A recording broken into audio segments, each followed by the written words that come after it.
ตัวนี้นะครับท่านมอนาอินยาสรอห์มะตุลลอฮิได้กล่าวว่าจริงๆแล้วในอุมมะนี้มีคุณสมบัติในการที่จะทนในการที่จะเสียสละกับศาสนาของอัลลอฮฺตะอาลาแต่เนื่องจากว่าอุมมะนี้เอาคุณสมบัติแบบนี้แหละไปใช้กับเรื่องดุนยาอย่างเดียว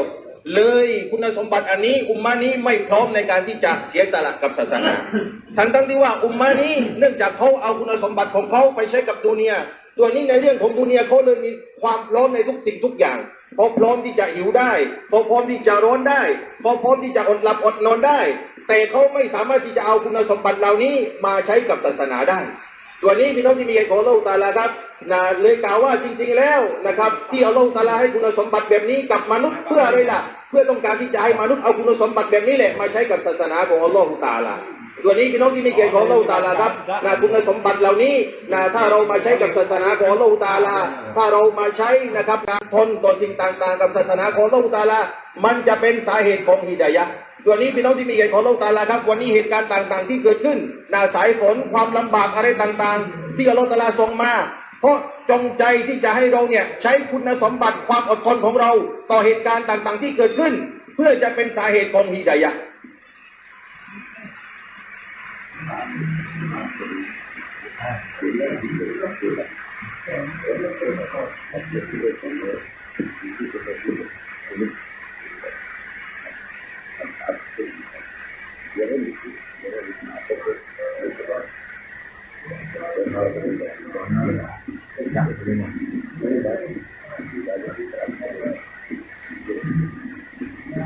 انسان کی یہ فطرت ہے کہ انسان جس لائن میں محنت کرتا ہے اس کی محنت سے اس پر حقیقت کھل جاتی ہے۔ اس زمانے میں مسلمان کائنات اور کائنات کی شکلوں پر محنت کر رہا ہے، اس سے کائنات کی مختلف چیزیں اس پر کھل رہی ہیں۔ اور سمجھتے تھے جتنا جس لائن کا مجاہدہ ہوتا ہے اسی لائن کا مکاشفہ ہوتا ہے۔ انسان پر وہ چیزیں کھلتی ہیں جس لائن پر انسان محنت کرتا ہے۔ انبیاء علیہ السلام کا جو محنت کا رخ ہے، انبیاء کی محنت کا میدان انسان ہے، انبیاء کی محنت کا میدان انسان ہے، لیکن اس زمانے کے انسانوں نے انبیاء علیہ السلام کے طریقہ محنت کو چھوڑ کر کائنات کو، کائنات کی شکلوں کو محنت کا میدان بنایا ہے۔ اس لیے یہ آخرت سے بالکل غافل ہیں اور دنیا کی جو وقتی زندگی ہے اس کو بنانے کی کوشش میں لگے ہوئے ہیں۔ یہی وجہ ہے کہ کائنات کی شکلوں کا یقین اور کائنات کا دل میں تاثر بیٹھا ہوا ہے، کیونکہ انسان جس چیز پر محنت کرتا ہے اس پر اس کی حقیقت کھل جاتی ہے، اور جس رخ پر آدمی چلتا ہے اس کے منافع آدمی کو اس کے تابع کر دیتے ہیں۔ اس لیے انبیاء علیہ السلام نے ہر زمانے میں آ کر انسانوں کی محنت کے رخ کو بدلا ہے۔ تجارت کا رخ قوم شعیب کا، زراعت کا رخ قوم صالح کا، صنعتوں کا رخ قوم صالح کا، حکومت کا رخ قوم فرعون کا، سارے رخوں کو آ کر انبیاء علیہ السلام نے آ کر بدلا ہے۔ رخ یہ بدلا ہے کہ کائنات اور چیزیں محنت کا میدان نہیں ہیں، بلکہ اللہ کے احکام، اللہ کی ذات تک پہنچنا اور اللہ تعالیٰ کے وجود کا دل میں تاثر پیدا کرنا، یہ ہے یہ رخ ڈالا انبیاء علیہ السلام نے آ کر انسانوں کے فکروں کو، ان کے رخ کو کائنات سے خالق کائنات کی طرف پھیرا ہے۔ انسانوں کے رخ کو کائنات سے خالق کائنات کی طرف پھیرا ہے۔ اس لیے کہ جب کائنات کی ایک شکل نظر آتی ہے تو انسان سمجھتا ہے یہ شکل بڑی ہے، یہ معبود ہوگا، یہ شکل بڑی ہے، یہ معبود ہوگا، یہ شکل اس سے بڑی ہے، معبود ہوگا۔ ابراہیم علیہ السلام نے تمام انسانوں کے رخ کو بدلنے کے لیے اپنے رخ کے بدلنے کا اعلان کیا ہے۔ فرمایا انی وجہت وجہی للذی فطر السماوات والارض حنیفا وما انا من المشرکین، کہ میں شرک کرنے والے میں سے نہیں ہوں۔ ان کا رخ کیسے درست ہوا؟ ستارہ نظر آیا کہ یہ رب ہو سکتا ہے، چمکدار ہے۔ چاند نظر آیا، ستارہ غائب ہو گیا۔ چاند نظر آیا کہ یہ بڑا ہے، یہ رب ہو سکتا ہے، چاند بھی غائب ہو گیا۔ میں سورج نظر آیا کہ سورج بڑا ہے، یہ سورج رب ہو سکتا ہے۔ میں کہ جتنی کائنات کی شکلیں تھی، کائنات کی شکلوں کا انکار کرتے رہنا یہی اللہ تک پہنچنے کا ایک واحد ذریعہ ہے۔ جو کائنات کی شکل میں الجھ جائے گا وہ اللہ تک پہنچ نہیں سکے گا، جو کائنات کی شکل میں گم ہو جائے گا وہ اللہ تک پہنچ نہیں سکے گا۔ اس لیے بالکل واضح بات ہے، کافر مومن کے درمیان فرق یہ ہے کہ کافر کائنات کی شکلوں میں گم ہے، اور مومن کہ مومن میں تو کائنات آفاق مومن میں گم ہے۔ علامہ اقبال نے بات فرمائی ہے۔ علامہ اقبال فرماتے ہیں کہ کافر کائنات میں گم ہے، چاند میں، سورج میں، ستاروں میں، شکلوں میں گم ہے، اور مومن وہ ہے کہ کائنات مومن کے اندر گم ہے۔ مومن کائنات کی شکلوں کوئی چیز نہیں سمجھتا، بلکہ وہ اس سے بڑھ کر خالق کائنات کو سامنے رکھ کر چلتا ہے۔ اس لیے انبیاء علیہ السلام نے آ کر سب سے پہلے جو محنت کی ہے وہ دلوں کے رخ کو صحیح کرنے کے لیے کلمہ لا الہ الا اللہ، اس کی دعوت کو انبیاء علیہ السلام نے ایک اجتماعی مقصد بنایا۔ آپ ذرا پڑھیے قرآن تو آپ کو پتہ چلے گا کہ انبیاء علیہ السلام کی بعثت کا مقصد اور انبیاء علیہ السلام کا جو مشترک کلمہ ہے، کلمہ لا الہ الا اللہ۔ شریعتیں انبیاء کی مختلف ہیں، کلمہ سب کا مشترک ہے۔ شریعت سب کی مختلف ہیں، کلمہ سب کا جو ہے، شریعت سب کی مختلف ہیں لیکن کلمہ سب کا مشترک ہے۔ وما ارسلنا من رسول من قبلک من رسول الا نوحی الیہ لا الہ الا انا فاعبدون، کہ انبیاء علیہ السلام کا سب کا کلمہ مشترک ہے، ہر نبی کلمہ لے کر آیا ہے۔ انبیاء علیہ السلام کو پاگل کہلائے جانے کی جو بنیادی سبب ہے وہ سبب یہ ہے نبیوں کو پاگل کہلائے جانے کا کہ انبیاء علیہ السلام نے کائنات کی ساری شکلوں سے نہ ہونے محض اللہ کی ذات سے ہونے کی دعوت دی ہے۔ تجارت کی شکلوں میں، زراعت کی شکلوں میں، صنعتوں کی شکلوں میں، حکومتوں کی شکلوں میں، ہتھیاروں کی شکلوں میں، ساری شکلوں کا انکار کیا اللہ کی توحید کو قائم بیان کرنے اور اللہ کا تعارف کرانے کے لیے۔ تو میں عرض کرنا چاہتا ہوں کہ اللہ کے غیر سے اللہ کے رخ جب پھرتا ہے جب اللہ کے ما سوا کا انکار کیا جائے۔ ابراہیم علیہ السلام نے ساری شکلوں کا انکار کیا۔ پھر سوال آیا ان بادشاہوں کی شکلوں کا جن کے قبضے میں حکومت، جن کے قبضے میں ملک کا نظام ہوتا ہے، جن کے قبضے میں ملک کا نظام ہوتا ہے، ان کا نمبر آیا۔ نمرود نے کہا کہ رب میں ہوں، کیونکہ رزاق میں ہوں، میں رزق دیتا ہوں۔ انسان کائنات کی جس شکل کو بھی بڑا سمجھ لے گا اس شکل کے تابع ہو جائے گا، کائنات کی جس شکل کو بڑا سمجھ لے گا اس شکل کے تابع ہو جائے گا۔ سوال ہوا ابراہیم علیہ السلام سے، بتاؤ پالنے والا کون ہے؟ ماں نے کہا میں تمہیں پالتی ہوں۔ آبو کون پالتا ہے؟ کہ مجھے تیرا باپ آذر پالتا ہے۔ آذر کون پالتا ہے؟ کہ آذر کو نمرود پالتا ہے۔ نمرود کو کون پالتا ہے؟ یہاں آ کر کفر کا کلام ختم ہو گیا۔ انہوں نے کہا نمرود تو رب الارباب ہے، وہ سب کو پالتا ہے۔ ابراہیم علیہ السلام کے بعد سمجھ نہیں آئی۔ حضرت فرماتے تھے کہ جب اعضاء کے اعتبار سے میں، میری ماں، میرا باپ نمرود اعضاء کے اعتبار سے برابر ہیں اور مخلوق ہونے میں برابر ہیں، تو پھر یہ نمرود رب کیسے ہو سکتا ہے؟ جب اعضاء کے اعتبار سے ہم برابر ہیں تو نمرود رب کیسے ہو سکتا ہے؟ ابراہیم علیہ السلام کو یہاں سے چڑھ گئی کہ نہیں،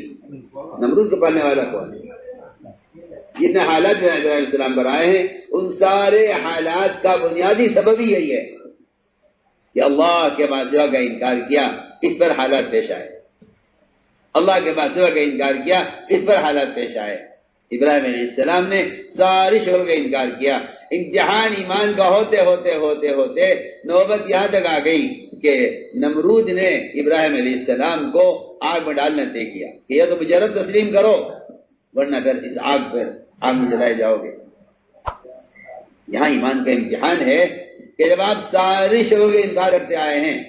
آخر میں سب سے بڑی شکل آئی جبرائیل کی۔ جبرائیل اللہ کی تمام مخلوق میں سب سے بڑی شکل ہے۔ مخلوق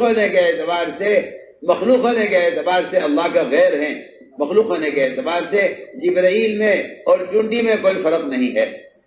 اللہ کے محتاج ہونے میں جبرائیل میں اور چونٹی میں کوئی فرق نہیں ہے، ان کے آپس کا فرق ان کے درمیان میں ہے۔ اللہ کے ان کے درمیان کے اعتبار سے جبرائیل چونٹی میں کوئی فرق نہیں ہے۔ ابراہیم علیہ السلام نے جبرائیل کی مدد کا انکار کیا۔ اما الیک فلا، کہ ہمیں آپ کی حاجت نہیں ہے، ہمیں آپ کی حاجت نہیں۔ اللہ تعالی نے لکھا ہے کہ ابراہیم علیہ السلام توپ کے اور آگ کے درمیان میں تھے، جہاں جبرائیل نے اپنی قوت اور اپنا سبب پیش کیا ہے۔ ابراہیم علیہ السلام آیا اما الیک فلا، ہمیں آپ کی حاجت نہیں۔ جبرائیل کا آنا بطور امتحان کے ہے، بطور مدد کے نہیں ہے۔ جبرائیل کا آنا بطور امتحان کے ہے۔ ہم دیکھنا چاہتے ہیں کہ جن کا تفکر اللہ کی ذات پر ہوتا ہے وہ کس شکل کو اپنے آگے رکھتے ہیں۔ ابراہیم علیہ السلام کا اللہ سے مدد لینا براہ راست تھا، اس لیے اللہ تعالیٰ نے آگ کو بجھانے میں اللہ نے اپنے امر کو استعمال کیا ہے۔ اللہ اکبر۔ آپ سوچیے، آپ اللہ تعالیٰ کے پاس اسباب، اللہ کسی بھی سبب کو کسی بھی کام کے لیے خود استعمال کر سکتے ہیں، وہ اسباب پر قادر مطلق ہیں، وہ اسباب کو جس کو چاہے استعمال کریں، لیکن یہاں ابراہیم علیہ السلام کی آگ کو بجھانے کے لیے اللہ نے کسی سبب کو استعمال نہیں کیا، نہ پانی کو، نہ مٹی کو، نہ ہوا کو، نہ کسی اور شکل کو۔ اللہ نے آگ کو اپنے امر سے ٹھنڈا کیا ہے۔ اس کا مقصد یہ تھا، ابراہیم جب تمہارا ہم سے مانگنا براہ راست ہے تو ہمارا آگ کو ٹھنڈا کرنا براہ راست ہمارے امر سے ہوگا۔ اللہ تعالی نے آگ کو اپنے امر سے ٹھنڈا کیا ہے۔ آگ کو اپنے عمل سے ٹھنڈا کیا ہے، سبب سے ٹھنڈا نہیں کیا، اپنے عمل سے ٹھنڈا کیا ہے۔ تو میں نے عرض کیا کہ شکلیں آئیں گی سامنے، یہ انسان کی فطرت ہے۔ جس چیز سے یہ نفع نقصان کا تصور کر لے گا، تو جس چیز سے نفع نقصان کا یقین کر لے گا، یہ اس کے تابع ہو جائے گا۔ دین سے رخ پھیرنے کی بنیادی وجہ یہ ہے کہ دنیاوی نقصانات مسلمان کو اللہ کے احکام سے ہٹا دیتے ہیں، کیونکہ اللہ کو رب ماننا، اللہ کو رب ماننا صرف یہ نہیں ہے کہ میں اللہ کو رب مانتا ہوں، اللہ کو رب ماننا یہ ہے کہ اب آپ اس کی عبادت میں، اس کی اطاعت میں ساری شکلوں سے رخ پھیر لیں۔ جو آدمی سبب کے لیے، جو آدمی نماز کے لیے سبب کو نہیں چھوڑ رہا ہے، جو آدمی نماز کے لیے دکان کو نہیں چھوڑ رہا ہے، اس کا یقین دکان پر ہے، اس کا یقین عمل پر نہیں ہے۔ یقین جس چیز پر ہوگا آدمی اس کو مقدم کرے گا۔ اگر یہ سبب کو مقدم کرتا ہے عمل پر تو اس کا یقین سبب پر ہے، اور اگر یہ عمل کو مقدم کرتا ہے سبب پر تو اس کا یقین عمل پر ہے۔ اللہ تعالیٰ ایمان کو جانچنے کے لیے حالات لاتے ہیں، دیکھنے کے لیے کہ اگر نماز اور دکان جمع ہو جاتی ہیں تو یہ آگے کس کو رکھتا ہے۔ اگر نماز کو چھوڑتا ہے دکان کے لیے تو اس کا معبود دکان ہے، اگر یہ حکم کو چھوڑتا ہے سبب کے لیے تو اس کا معبود سبب ہے، اور اگر سبب کو چھوڑتا ہے حکم کے لیے تو اس کا معبود اللہ ہے۔ بالکل سیدھی بات، قرآن نے اس کو صاف کر دیا بالکل، کہ جو آدمی اللہ سے رخ پھیر کر، اور اللہ سے رخ پھیرنے والا جو اللہ کا انکار کرتے نہیں، جو اللہ کے احکام کا انکار کر رہا ہے وہ اللہ سے رخ پھیرنے والا ہے۔ اللہ کی طرف رخ ہونے کا مطلب یہ نہیں ہے کہ میں اللہ کو جانتا ہوں، اللہ کی طرف رخ کرنے کا مطلب یہ ہے، اور توجیہ سے کہتے ہیں ابراہیم علیہ السلام کی جو توجیہ ہے وہ توجیہ یہ ہے کہ میں نے وہ تمام شکلیں، جو شکلیں مجھے اللہ کی طرف جانے سے روکنے والی تھی، میں نے ان تمام شکلوں سے رخ پھیر لیا ہے۔ ایمان والوں میں ایمان کا دعویٰ پیدا ہو گیا کہ ہم ایمان والے ہیں۔ قرآن احادیث پر غور کیا جائے کہ ایمان والا کس کو کہا گیا ہے۔ قرآن میں غور کیا جائے کہ ایمان والا کس کو کہا گیا ہے، کیا ایمانی صفات ہیں، مومن کون ہے۔ قرآن میں غور کیا جائے کہ مومن کون ہے تو قرآن کی آیتوں سے ایمان کی حقیقت معلوم ہوتی ہے، اور احادیث پر غور کرنے سے ایمان کی حقیقت معلوم ہوتی ہے۔ اور انہوں نے صاف فرمایا ہے کہ ایمان والے ہی کامیاب ہیں۔ آگے تفصیل ہے، الذین هم فی صلاتهم خاشعون والذین هم عن اللغو معرضون والذین هم للزکاة فاعلون والذین هم لفروجهم حافظون۔ ایمان اپنی علامتوں کے ساتھ ہے، ایمان اپنی علامتوں کے ساتھ ہے۔ اللہ رب العزت مومن کو اسباب میں رکھتے ہی ہیں اس کے ایمان کا امتحان لینے کے لیے، کہ مومن اسباب کی دنیا میں آ کر، اسی لیے امتحان انسان کا ہے، امتحان انسان کا ہے، کیونکہ انسان کو اسباب کا محتاج بنایا ہے، انسان کے اندر اسباب کی حاجت پیدا کی ہے، اور پھر اس کو اپنے احکام دیے اللہ تعالیٰ نے۔ اللہ دیکھنا چاہتے ہیں کہ یہ ان اسباب کی حاجتوں میں، ان اسباب کی ضرورتوں میں مجھے کتنا یاد رکھتا ہے۔ یہ اسباب کی حاجتوں میں، اسباب کی ضرورتوں میں مجھے کتنا یاد رکھتا ہے۔ اللہ رب العزت نے اس امتحان کے لیے دنیا کو امتحان کی جگہ بنایا ہے۔ اس صاف بالکل قرآن نے صاف کہہ دیا ہے کہ ہم کسی کو بھی امتحان لیے بغیر چھوڑیں گے نہیں، ہم ہر مومن کا امتحان لیں گے، ہم ہر مومن کا امتحان لیں گے۔ قرآن نے صاف کہہ دیا بالکل۔ کیا ایمان والوں کا خیال یہ ہے کہ آمنا کہہ دیں گے ہم ان کو چھوڑ دیں گے؟ نہیں، بلکہ ہم ان کا سخت امتحان لیں گے۔ اللہ رب العزت نے دنیا کو امتحان کی جگہ بنایا ہے، انبیاء کا، صحابہ کا، اولیاء کا، میرا، آپ کا، قیامت تک آنے والے عام مسلمانوں کا، سب کا امتحان ہوگا اسباب میں، کہ ہم دیکھنا چاہتے ہیں کہ تم ہمیں اسباب میں کتنا یاد رکھتے ہو۔ جی ہاں، 4 امتحان ہیں اسباب میں، اچھی طرح یاد رکھیں، 4 امتحان ہیں اسباب میں۔ پہلا امتحان کہ اگر ہم تمہیں اسباب زینت، اسباب معیشت دیں، تجارت کے اسباب یا زینت کے اسباب، تم اس میں ہمیں کتنا یاد رکھتے ہو۔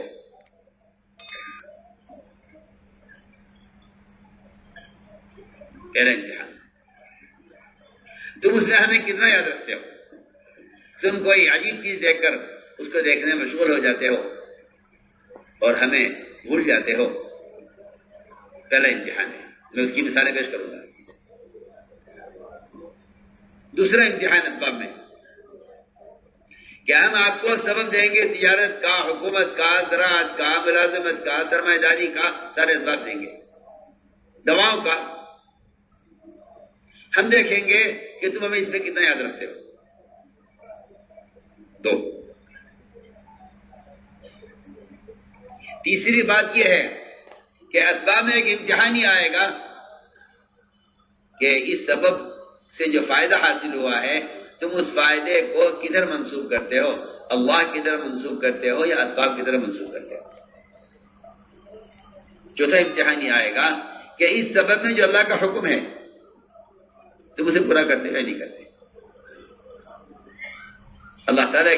کے احکام اسباب میں بکھرے ہوئے ہیں، دنیا میں قیامت تک کوئی سبب ایسا نہیں آئے گا جس سے متعلق قرآن حدیث کے اندر اس سے متعلق حکم نہ ملے، ایسا کوئی سبب نہیں آئے گا۔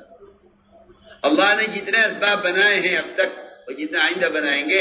اللہ نے ان سارے اسباب کے ساتھ احکام جوڑے ہیں۔ تو یہ چار امتحان مجھے عرض کرنے ہیں۔ آپ اسباب زینت میں، اسباب تجارت میں آپ ہمیں کتنے یاد رکھتے ہیں؟ سنیے آپ، پہلی بات عرض کر رہا ہوں، اسباب زینت، اسباب تجارت، آپ اس میں ہمیں کتنا یاد رکھتے ہیں؟ اللہ تعالیٰ نے یہ امتحان سلیمان علیہ السلام کا لیا۔ سلیمان علیہ السلام کا امتحان لیا، یہ بہت خوبصورت، انتہائی مزین ایسے گھوڑے اللہ نے پیدا کیے جو سواری کو لے کر ہوا میں اڑتے تھے، پانی پر تیرتے تھے اور راستے پر دوڑتے تھے۔ ایسے گھوڑے ان سے پہلے کبھی تھے نہ بعد میں کبھی ہوئے۔ ہم نے اس امتحان کے لیے پیدا کیے تھے کہ دیکھنا یہ ہے کہ دنیا کا کوئی عجوبہ، دنیا کی کوئی نئی چیز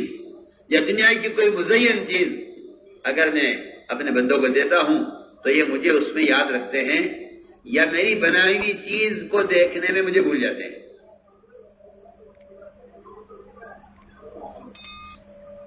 سلیمان علیہ السلام ان گھوڑوں کو دیکھ رہے تھے، ان پر ہاتھ پھیر رہے تھے اور ان کے بال ریشم زیادہ نرم، ان کی گردن سے ٹیل لگائے کھڑے ہوئے تھے اور اللہ کی قدرت کو دیکھ رہے کہ اللہ کی قدرت دیکھو کہ اللہ تعالیٰ نے کیسے گھوڑے پیدا کیے ہیں۔ ان کو دیکھنے میں عصر کی نماز قضا ہو گئی۔ سوچیے میں پہلا ایمان کے امتحان کی پہلی مثال دے رہا ہوں۔ آدمی میرے کے پاس بیٹھا ہوا ہے، بات کر رہا ہے، نماز آتی ہے نہیں۔ اپنے اور صحابہ کے ایمان کے بارے میں فرق دیکھو، فرق میری باتیں نہیں کہو سکتے، فرق دیکھو۔ یہاں بیوی سے بات کرنے میں نماز یاد نہیں رہی۔ وہاں عبداللہ بن رواحہ رضی اللہ تعالیٰ عنہ بیوی کی گود میں سر رکھ کر لیٹے ہوئے ہیں اور پلسرات پر گزرنے کو اور اس خطرے کو یاد کر کے رو رہے ہیں کہ وہاں سے گزرنا کیسے ہوگا۔ میں عرض کرتا ہوں، بیوی ہے، اولاد ہے، تجارت ہے، اللہ نے سارے بیان کیا قرآن میں۔ آباؤکم ابناؤکم ازواجکم عشیرتکم، یہ سب چیزیں ہیں۔ تم ان سب میں رہ کر ہمیں کتنے یاد رکھتے ہو؟ یہ امتحان ہے سب سے پہلے اسباب میں۔ ہم نے جو چیزیں تم سے متعلق کی ہیں تمہیں جن چیزوں سے متعلق کیا ہے ہم یہ دیکھنا چاہتے ہیں تم ہمیں کتنا یاد رکھتے ہو. صالح علیہ السلام گھوڑوں کو دیکھنے مشغول تھے. اثر قضا ہوگا، اثر قضا ہوگا. اس امتحان کی کامیابی یا ناکامی اس پر ہے کہ اگر آپ عصر کی نماز کے قضا ہونے کی وجہ سے غمگین اور پریشان ہیں اور آپ اس پریشانی میں اس چیز کو توڑ کر ختم کر دیں جس نے آپ کی نماز قضا کروائی ہے، پھر تو ہم سمجھ لیں گے کہ آپ کو ہمارے عمل کا زیادہ فکر ہے، ہماری عبادت کا زیادہ فکر ہے. اور اگر آپ یہ کہتے ہیں کہ چلو نماز قضا ہو گئی تو کوئی بات نہیں، باتیں پڑھ لیں گے، تو اس کا مطلب یہ ہے کہ آپ کو عمل کے ضائع ہونے کا غم نہیں ہے. جنہیں عمل کے ضائع ہونے کا غم ہوتا ہے وہ اسباب کو اور اپنی ان چیزوں کو چھوڑ دیتے ہیں جو اللہ کی یاد سے غافل کرنے والی ہوتی ہیں. اللہ کی یاد سے غافل کرنے والی چیزوں کو چھوڑ دیتے ہیں. سلیمان علیہ السلام سے کہا گیا کہ سلیمان عصر قضا ہو گئی. سلیمان علیہ السلام نے تلوار منگوائی اور سارے گھوڑے کاٹ کر ختم کر دیے. فرمایا کہ جو چیز اللہ کی یاد سے غافل کرے اس کو ختم کر دینا چاہیے. اس عمل نے سورج کو واپس نکالا. بڑھیا سورج کو واپس لاؤ. مجھے عصر کی نماز چاہیے ساری بادشاہت کے مقابلے میں، مجھے صرف عصر کی نماز پسند ہے. اسے کہتے ہیں رخ کا صحیح. علیہ السلام کو اس کا غم تھا کہ میری عصر قضا ہو گئی. سورج واپس نکلا. سلیمان علیہ السلام نے عصر کی نماز ادا کی ہے. سوچیے آپ، یہ پہلا امتحان بتا رہا ہوں میں کہ سبب میں کیا، پہلا امتحان کیا ہے. تم ہمیں سبب میں کتنا یاد رکھتے ہو، چاہے وہ زینت کے اسباب ہو چاہے وہ تجارت کے اسباب ہو، تم ہمیں کتنا یاد رکھتے ہو. ادھر سلیمان علیہ السلام نے زینت کے گھوڑے کاٹ ڈالے عصر قضا ہونے پر. اللہ نے سورج کو واپس نکال دیا. ایک صحابی آپ صلی اللہ علیہ وسلم کے ایسے ہیں کہ وہ اپنے باغ میں نماز پڑھ رہے تھے، نفل نماز، فرض نہیں، نفل نماز. ایک چڑیا نے ایک انگور کی بیل سے ایک دانہ کھایا انگور کا. ان کو وہ منظر اتنا پیارا لگ رہا تھا کہ وہ بھول گئے کہ نماز زکوٰۃ کون سی تھی. حالانکہ فرض نماز نہیں تھی، نفل نماز تھی. نفل نماز تھی. اور باغ ایسا باغ تھا جس باغ پر پورے خاندان کا گزارا ہوتا تھا، اس پر اس کا مدار تھا. وہ باغ کوئی خوبصورتی کے لیے نہیں تھا، وہ باغ ضرورت کے لیے تھا. ان کو یاد نہیں رہا کہ میری نفل کی نماز 2 رکعت ہوئی، 3 رکعت ہوئی، 1 رکعت ہوئی. وہ بھول گئے کیونکہ وہ باغ میں انگور کھانے کا منظر دیکھ رہے تھے پرندے کا. وہ اتنا خوبصورت منظر تھا، اس کو دیکھ کر نماز جاتی رہی. یہ صحابی نفل نماز پر انہیں اتنا غم تھا کہ باغ سے باہر نکلے فوراً اور باغ صدقہ کر دیا، چھوڑ دیا. بیوی سے کہا اس باغ نے میری نفل میں خیر پیدا کیا ہے، میں اس باغ کو چھوڑ دیتا. میں نہیں کہتا آپ سے کہ آپ اس باغ چھوڑ دیں. میں کہتا ہوں کہ آپ اس پر غور کریں کہ نفل نماز میں بھول ہو گئی پرندے کو دیکھنے کی وجہ سے، اس پورے باغ کو چھوڑ دیا ہمیشہ کے لیے کہ اس نے اللہ کی یاد میں خلل پیدا کیا ہے. اللہ کی یاد میں اس نے جو ہے مجھے اللہ کی یاد بھلا دی ہے اور مجھے رکعت یاد نہیں رہی. انہوں نے باغ کو چھوڑ دیا. سلیمان علیہ السلام نے زینت کے گھوڑوں کو کاٹ ڈالا. اللہ نے سورج کو واپس نکالا کہ میرے بندے کو نماز کے ضائع ہونے کا غم ہے. اس غم کا اثر ہے کہ ان نے گھوڑے کاٹ ڈالے. صحابی تستر کا قلعہ فتح کر کے اندر داخل ہوئے اور ایسی گھمسان کی جنگ تھی کفار کے ساتھ کہ اس وقت نماز نہیں پڑھی جا سکتی. ظاہر بات ہے کہ قتال کے موقع پر آسانی کی نماز قضا ہوئی.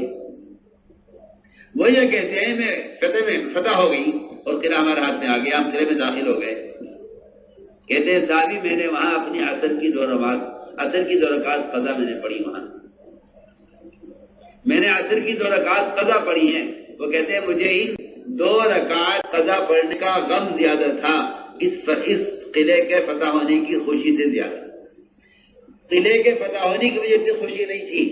جتنی مجھے عصر کی نماز کے قضا ہونے کا غم تھا. اب سوچیے آپ، وہ عصر کی نماز جو قتال کی وجہ سے قضا ہوئی ہے، سوچیے وہ عصر کی نماز جو اللہ کے ایک امر کی وجہ سے قضا ہوئی ہے، وہ عصر کی نماز جو اللہ کے ایک امر کی وجہ سے قضا ہوئی ہے. اس عصر کی نماز کے قضا ہونے کا غم زیادہ تھا اور قلعے کے فتح ہونے کی کوئی خوشی نہیں تھی. کیا خوشی کہ ہمیں اتنا بڑا قلعہ ہمارے ہاتھ میں آ گیا اور ہم جیت گئے، ہمیں فتح ہو گئی اللہ کی طرف سے. عجیب بات ہے. جو وعدے اللہ سے کیے ہوئے عمل پر ان وعدوں کے پورا ہونے کی اتنی خوشی نہیں ہے جتنا عصر کی نماز کے قضا ہونے کا غم ہے. حالانکہ یہ عصر کی نماز جو قضا ہوئی ہے وہ دوسرے فریضے کے مقابلے میں آنے کی وجہ سے قضا ہوئی ہے. ادھر قتال آ گیا، ادھر نماز آ گئی. سوچو میں کیا کروں. نئی نماز آپ کی نماز تو ضائع ہو رہی ہے. ایک کسٹمر آ گیا ہے، ایک مشتری آ گیا ہے جو 100 روپے کی چیز خریدے گا. میں نے 100 روپے کی نماز کے لیے گئے، 100 روپے کی نماز قضا کر دی. وہاں قتال کا فریضہ آ گیا نماز کے مقابلے میں. صحابی کو اس قلعے کے فتح ہونے کا اتنی خوشی نہیں ہے جتنا عصر کی نماز کے قضا ہونے کا غم ہے. یہ میں نے عرض کیا کہ یہ پہلا امتحان ہے جس میں نے آپ سے چند واقعات عرض کیے ہیں. رسول علیہ السلام کا کہ زینت کے گھوڑے دیکھے، عصر کی نماز قضا ہو گئی. ادھر صحابی کا کہ چڑیا کے انگور کھانے کا منظر دیکھا اور نفل نمازیں بھول ہو گئی. میں عرض کرنا چاہتا ہوں کہ اللہ تعالی رب العزت نے مسلمان کے لیے جنت کا وعدہ کیا ہی اسی لیے ہے کہ تم دنیا میں ان ساری شکلوں کو ہمارے حکم پر چھوڑ کے دکھلا دو تو ہمارا تم سے جنت کا وعدہ ہے. تو میں نے ایک پہلی مثال عرض کی ہے کہ پہلا امتحان اسباب میں یہ ہے کہ اللہ تعالیٰ دیکھنا چاہتے ہیں کہ تم ان اسباب میں لگ کر مجھے کتنا یاد رکھتے ہو. اللہ تعالیٰ اپنے بندے کو اسباب دے کر یہ دیکھتے ہیں کہ یہ پہلے سبب کی طرف جاتا ہے، پہلے میری طرف آتا ہے. یہ دوسری بات ضروری ہے اس کے ساتھ. اللہ تعالیٰ یہ دیکھتے ہیں کہ یہ بندہ اس سبب سے کامیابی حاصل کرنے کو میری چاہت پر موقوف کرتا ہے یا سبب کے چاہنے پر موقوف کرتا ہے. یہ بہت ضروری بات ہے. بندہ، میں بندوں کا ساتھ دیتا ہوں، بندہ ان اسباب میں مجھے کتنا یاد رکھتا ہے، یعنی اس سبب سے کامیاب ہونے کو میری چاہت پر موقوف کرتا ہے یا اپنے سبب پر اس کے ہونے کو موقوف کرتا ہے. ہم سب کا حال یہ ہے، دکان مل جائے تو کہتا ہے میں کامیاب ہو گیا ہوں، پیسہ ہاتھ آ جائے تو کہتا ہے میں کامیاب ہو گیا ہوں، دوا کھا لے کہتا ہے میں کامیاب ہو گیا ہوں. دوا حاصل ہو جائے، دوا حاصل جائے، مریض سمجھتا ہے میں کامیاب ہو گیا. ہتھیار حاصل ہو جائے تو دل چاہتا ہے کہ میں محفوظ ہو گیا ہوں. میں عرض کرنا چاہتا ہوں اس کے ساتھ کہ اللہ تعالیٰ نے دوسرا امتحان یہ لیا سلیمان علیہ السلام کا کہ اے سلیمان، ہم تمہیں صحت مند، خوب بچے جننے والی، صحت مند خوب بچے جننے والی 100 بیویاں ہم تمہیں دیتے ہیں. سلیمان علیہ السلام نے ارادہ خیر کیا اور یہ فرمایا، بخاری کی روایت ہے، فرمایا کہ میں ان 100 بیویوں سے اللہ کے راستے کے 100 مجاہد گھڑ سوار تیار کرنا چاہتا ہوں جو سب کے سب فارس ہوں گے، گھڑ سوار ہوں گے، اور میں ان کے ذریعے اللہ کے راستے کا جہاد، اللہ کے دین کی محنت کے لیے اپنی بیویوں سے 100 بیٹے پیدا کرنا چاہتا ہوں. اس کا ارادہ کیا. بیویاں آج نہ صرف نیت بہت اچھی ہے. یہ 100 تاجر، 100 زمیندار اور یہ 100 عہدے دار اور یہ 100 مالدار نہیں تیار کرنا چاہتے بیویوں سے. یہ اپنی بیویوں سے اللہ کے راستے کے 100 مجاہد چاہتے ہیں۔ انبیاء علیہ السلام کی ہمیشہ تمنا ہوتی ہے کہ ان کی اپنی اولاد ہو جو دین کی حفاظت کرے۔ زکریا علیہ السلام نے 120 سال کی عمر میں اور 90 سال بیوی کی عمر سے اللہ سے اولاد مانگی ہے، صرف اس لیے تاکہ یہ اس دین کی حفاظت کریں آگے۔ یہ انبیاء علیہ السلام کے اولاد چاہنے کی وجہ ہوتی ہے۔ ہمارے اور نبیوں کے اولاد چاہنے میں بڑا فرق ہے۔ وہ اولاد چاہتے تھے دین کی محنت کے لیے، ہم اولاد چاہتے ہیں دنیا کے لیے۔ بہرحال اسلامی نیت کی 100 بیویوں سے صحبت کی، اللہ کی شان۔ 100 بیویوں میں سے ایک بیوی کو حمل ٹھہرا، 99 عورتوں کو حمل نہیں ہوا۔ 99 عورتوں کو حمل نہیں ہوا، ایک عورت کو حمل ٹھہرا ہے۔ وہ حمل بھی وقت سے پہلے ضائع ہو گیا، جان پڑنے سے پہلے ضائع ہو گیا۔ کیا وجہ ہوئی؟ کیا وجہ ہوئی؟ سلیمان تمہارا ارادہ اچھا تھا، سلیمان تمہاری بیویاں صحت مند تھی، سلیمان تم اپنے ارادے میں بالکل مخلص تھے، مگر تم اگر اپنے اس ارادے کو ہماری چاہت پر موقوف کر دیتے، اگر تم اتنا کہہ دیتے انشاءاللہ، روایت میں آدھا فرمایا، صاحب روایت ہے، آپ فرمایا اگر میرے بھائی سلیمان اس وقت انشاءاللہ کہہ دیتے 100 بیویوں سے 100 بچے پیدا ہوتے، 100 بیٹے گھڑ سوار پیدا ہوتے۔ سلیمان انشاءاللہ کہنا بھول گئے۔ اللہ تعالیٰ نے اس پر سلیمان علیہ السلام کو ان 100 بیویوں سے ایک بھی اولاد نہیں ہوئی، ایک حمل ٹھہرا، وہ بھی اللہ نے اس لیے ضائع کر دیا کہ ہم یہ حمل بھی ہمارے قبضے میں، ہم جب چاہیں ضائع کر دیں۔ وما تشاءون الا ان یشاء اللہ۔ اللہ کا جتنا غیر ہے اس سب کے چاہنے کی نفی،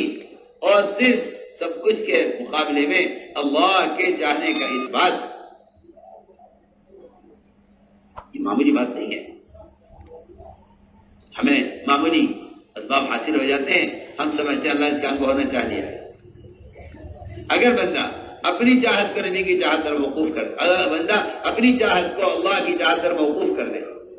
تو پھر اللہ رب العزت اس پر بندے کے کام کو اپنی قدرت سے پورا کر دیتے ہیں کہ بندے نے مجھے وکیل بنایا ہے، سپرد کیا ہے۔ سوچیے آپ، حضور اکرم صلی اللہ علیہ وسلم کی چاہت تھی کہ ابو طالب کلمہ پڑھ لیں۔ ایک چچا جو محسن ہیں ان کی ہدایت کی تمنا، اور دوسرے چچا حمزہ ان کے قاتل وحشی کو قتل کرنے کی تمنا۔ وحشی کے لیے ہلاکت چاہتے تھے، اللہ وحشی کو ہدایت دے رہے ہیں۔ دوسرے چچا کی ہدایت چاہتے تھے، اللہ ان کی ہلاکت کا فیصلہ کر رہے ہیں۔ اللہ نے صاف فرمایا انک لا تہدی من احببت، آپ اپنی چاہت ہدایت نہیں دے سکتے، ہدایت جس کو چاہیں گے دیں گے۔ اللہ تعالیٰ کی مشیت نبی کی چاہت پر بھی غالب ہے، اللہ کی چاہت نبی کی چاہت پر بھی غالب ہے۔ نبی چاہتے تھے سلیمان علیہ السلام کہ 100 بیٹے پیدا ہوں، اللہ نے نہ چاہا۔ اگر تم یہ کہہ دیتے اگر اللہ نے چاہا تو ایسا ہوگا، تو روایت میں آتا ہے آپ نے فرمایا کہ اگر ہمارا بھائی سلیمان انشاءاللہ کہہ لیتے اس وقت تو اپنے اس ارادے میں کامیاب ہو جاتے۔ آپ سوچیں، ہم صبح سے شام تک اس بات کو کتنا بولتے ہیں، اگر حکومت نے چاہ لیا، اگر ڈاکٹر چاہ لیتا، اگر وکیل چاہ لیتا، اگر جج چاہ لیتا، اگر